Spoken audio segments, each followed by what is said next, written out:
Hi and welcome to the Unstuck edit with me, Gail Chisholm. Today I am talking about the square peg tax. So this comes under April's theme for the Unstuck edit, which is the cost of staying stuck.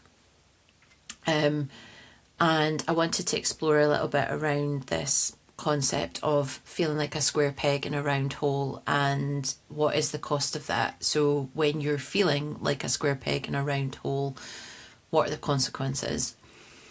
So this was something that I experienced quite a lot actually in my previous career when I worked in financial services.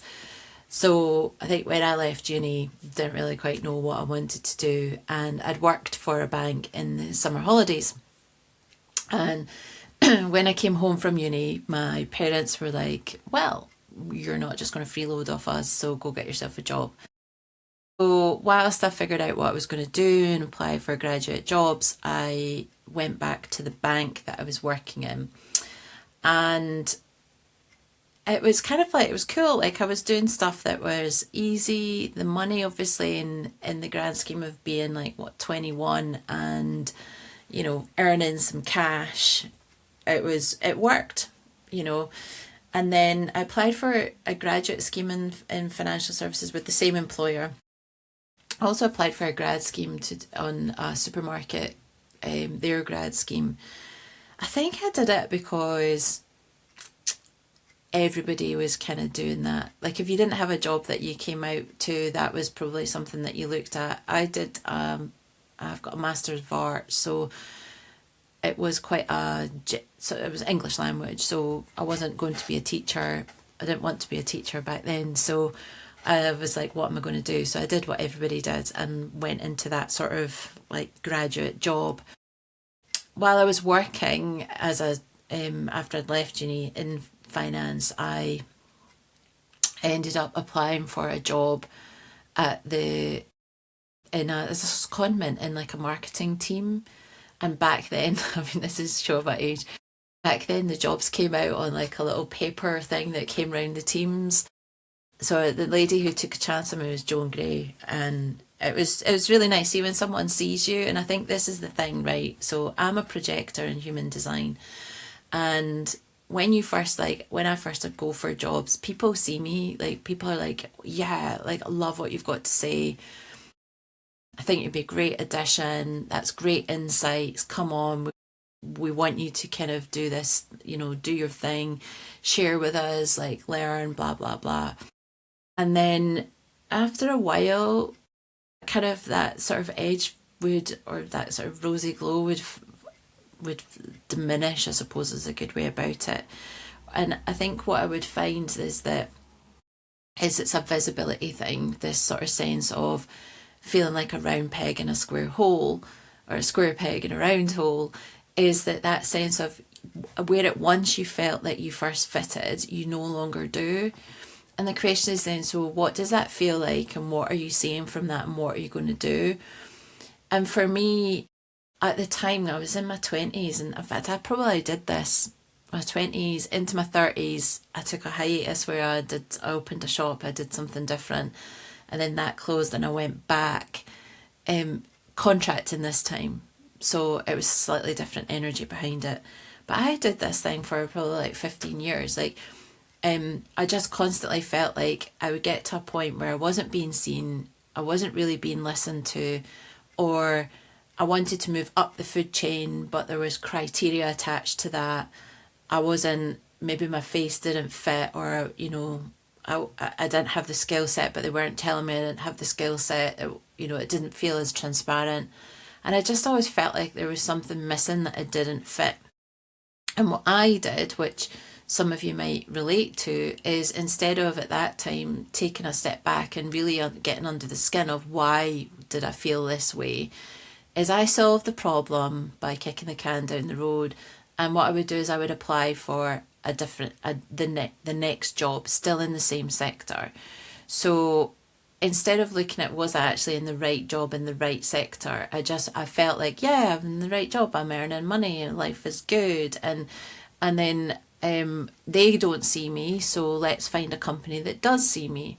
So then I would apply for a job, I'd get the real buzz, I'd find companies and people that were amazing. And don't get me wrong, like the people that I've met over the years have been fantastic. I've worked for some great companies with really solid values. I've learned a lot of skills that have really given me good foundations to help me in business. Have like sometimes as well what we learn is like how not to show up or how not to be a leader. But I've learned some amazing things. I've met some great people and lifelong friends along the way. But I was living a B plus life. Like, you know, things were pretty good. I didn't like that job. I didn't feel like I fitted. Let's look for the next one. And then the same cycle would happen again, about 18 months to 2 years. Something would feel like start to feel dissatisfied or frustrated, or actually what I realise now with all my human design knowledge is what I was feeling was some bitterness, and I was just feeling really invisible. And so this would just happen on rinse and repeat. Eventually, I actually opened my own shop. It took me about 2 years, right? And some of that I think is conditioning from the corporate world, and maybe we'll talk about that in another episode around how conditioning can keep you stuck. But like leaving the corporate world to go and open my own shop was, I mean, I can't even begin to. It was amazing. I loved that shop. I had a lot of grief when I closed it, but by doing that and by stepping out of that, I actually changed the cycle, and actually I started to do something different. Me opening the shop was probably the first time I had really spent any time thinking about where or what did I really want to do that brought me joy. What was the cost of me staying in this financial services job? Yes, I was, you know, I'd like to think I was quite well respected, and I suppose given that, you know, I've been able to contract since my shop closed, I'd like to, you know, that actually I like to think that my values and how I show up at work means that, you know, I'm always employable.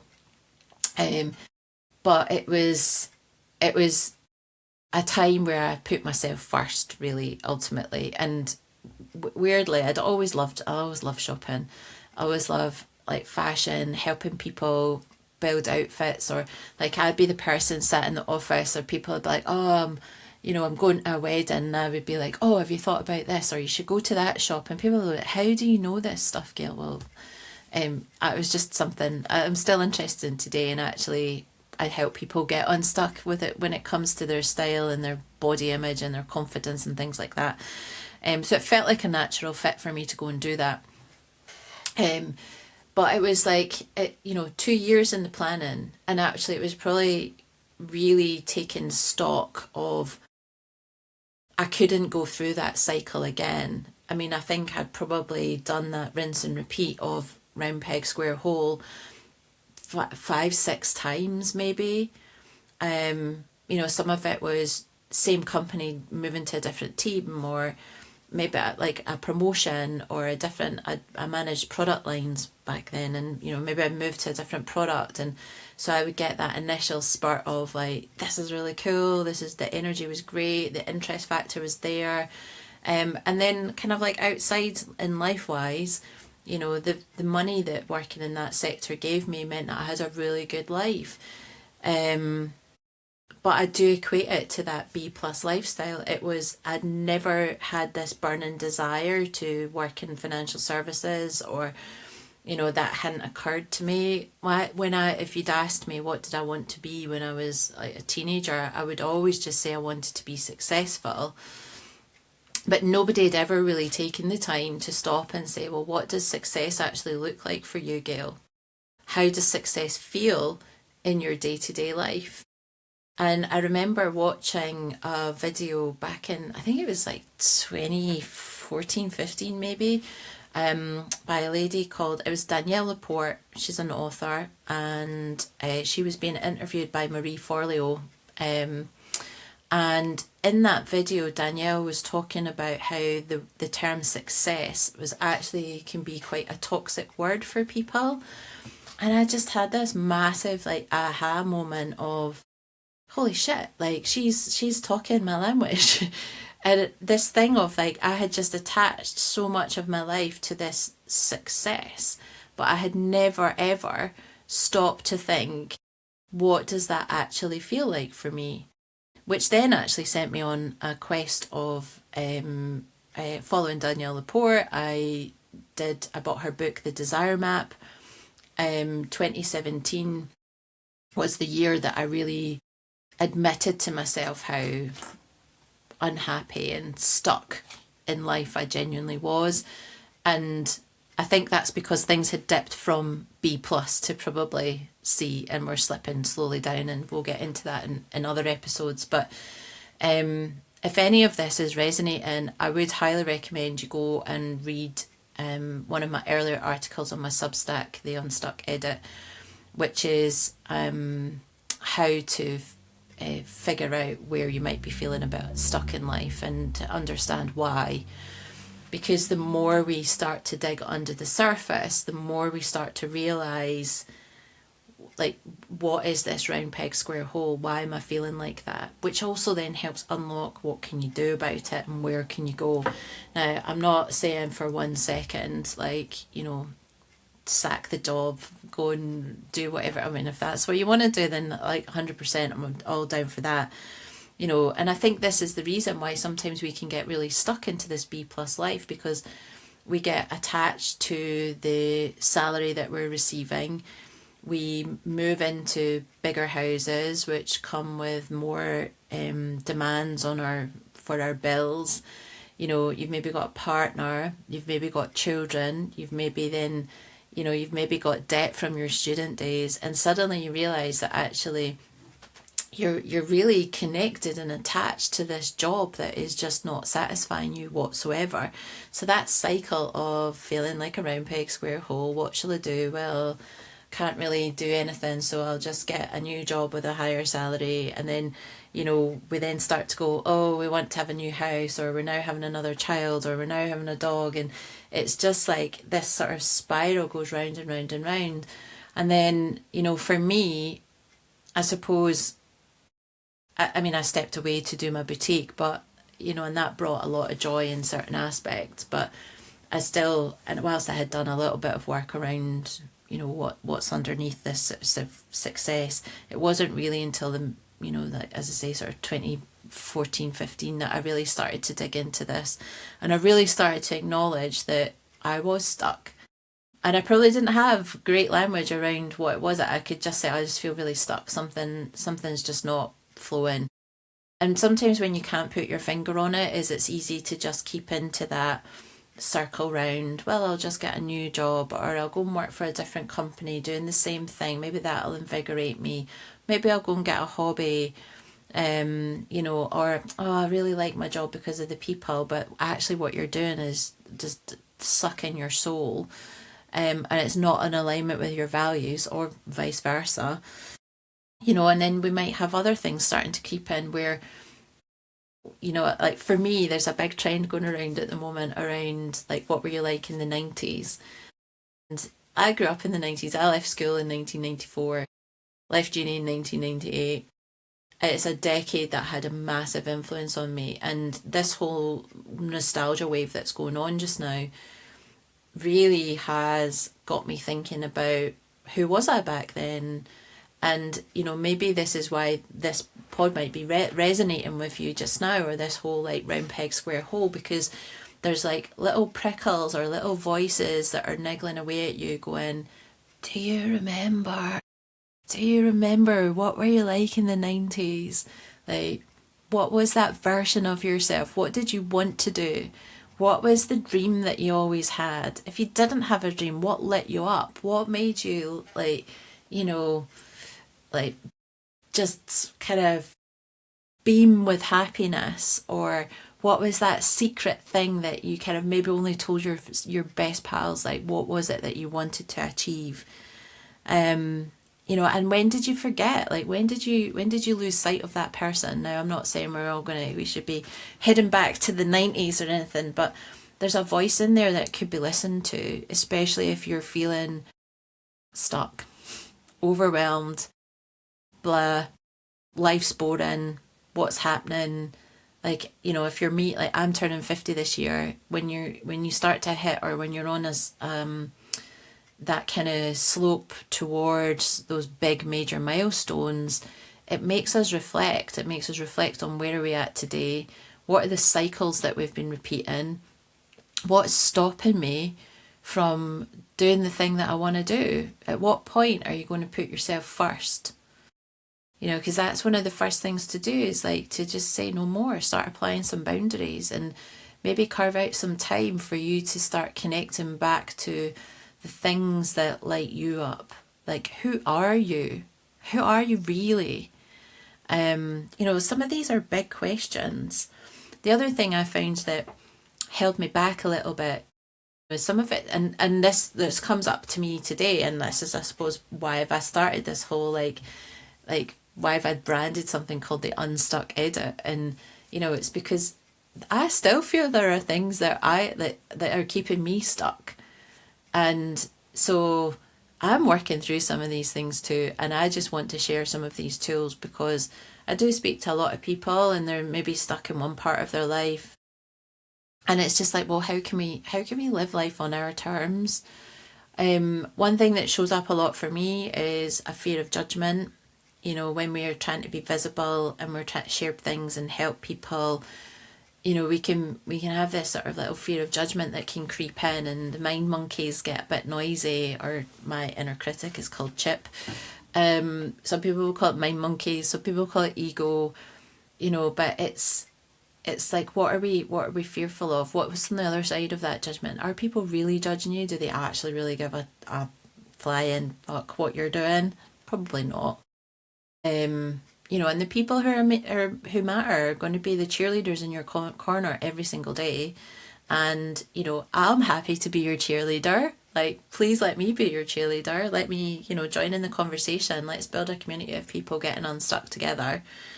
And you know, I want to help you before you start feeling like you're failing. You know, feeling stuck. You know, that's easy. We can start to take small baby steps forward on that. Um, you know, we can work on fear of judgment. We can work on who is the person that you fear the judgment from. Why? We can heal the trauma from what that, you know, from what showed up with that. I teach embodiment as well, and like that's something that's really supported me over the last 18 months, is that connection to the physical. It's helped my noisy brain really calm down. It's opened up connection to my intuition. It's really supported me in that kind of that intuitive connection in particular. You know, the my studies on human design have really helped me understand my energy and how I show up, and that's why I am talking on here today, because actually that's how I'm built, and that is, it's fucking scary, I can't lie. I do a podcast with like a soul sister, my soul sister Sandra Logan, and that's called the No Taboo Woo Woo Show. And I realise that's easy to show up and riff with a pal and talk about stuff, but when it's on your own, you're like, oh my god. And I've been writing, and that's great, but this is an opportunity for me to show up and you to see me and me to talk things, and maybe you're listening and maybe this has been helpful.